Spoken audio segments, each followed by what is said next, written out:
let's answer the question. Is it possible to fire pottery at home? Yes, it is. I'm gonna be showing you step by step how I'm doing it, the supplies I'm using, and also I'm gonna be sharing and giving you some tips on how I'm handling the pottery before and during the process of loading the kiln. This video maybe is gonna help you out to start setting up your own pottery studio at home, or maybe you just wanna get some more insights on the pottery making. By the way, I'm Joan and this is Terra Unida Ceramics. I hope you enjoyed the video and welcome. Let's go ahead and load some pots. So here we have the shelf with the pieces that we're gonna be loading. Those are the bomb elves, and in here we have the mushroom mugs.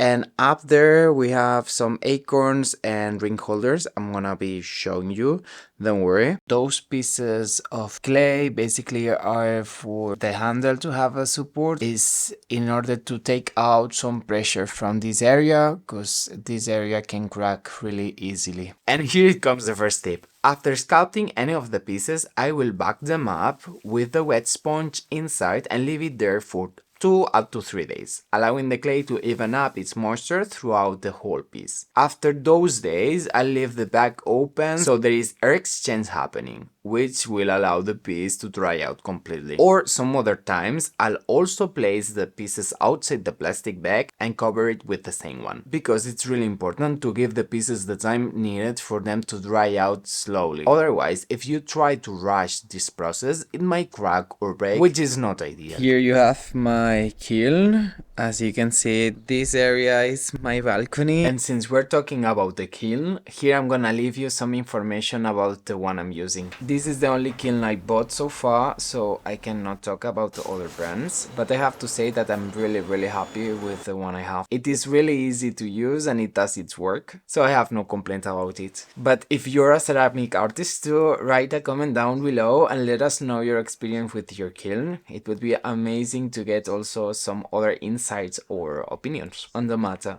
Next tip. Do not rush the loading process and make sure to take the time needed for it. It can feel like a transitory step, but it is really important since the pieces are so fragile in this state. And this brings me to the other tip. Always handle the pieces with both hands. You'll be surprised how many pieces broke because they were handled just with one hand. And let's talk about an important tip, is to wait for the kiln to cool down before you open it.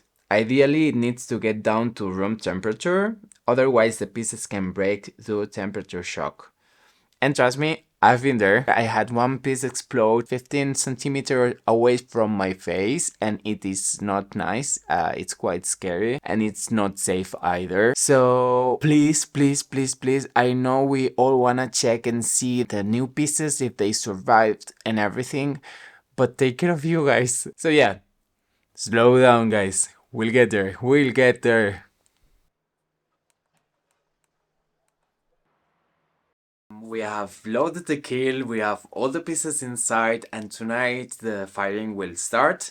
As you can see, it's quite easy, it's quite simple. I was just placing one piece after the other, layer by layer, slowly and carefully, because you don't want to break any of the pieces in this moment. For the bisque firing, if you place pieces on top of the other, nothing happens. It's not the same for the glaze firing, but we can talk about this another day. I could place the acorns and the ring holders with the marks in between the pieces, but I decided not to do that because yeah, you never know if you have some air trap inside of the pieces that can explode. Even though there is a conversation around the topic of if air trap inside of the clay is gonna make the clay explode, whatever, we won't get into that right now, but just for me to be okay, I decided to place it on the top level. Whenever you fire ceramics, bisque firing or glaze firing, it is a lottery. You need to pray to the ceramic gods or to the kiln gods or the fire gods to help you out and make the firing successful. I have decided to create my own pottery studio in an apartment. So I have my kiln outside in the balcony. Of course, it's a covered balcony, so it's not raining on top of the kiln.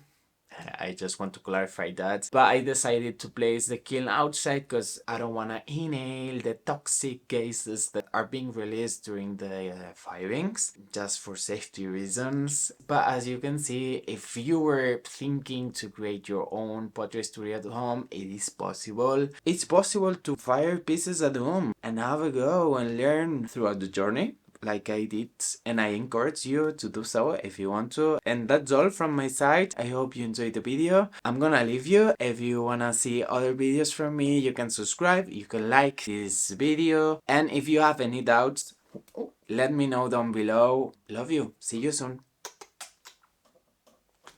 Bye! Another fun fact, if you're a ring lover, I would advise you to remove them whenever you are working, because whenever you grab the piece with your hands and you have the rings, you scratch them, you leave some marks, and this is not good. That one is a small one, it's really stupid, but it makes a difference, guys. I swear.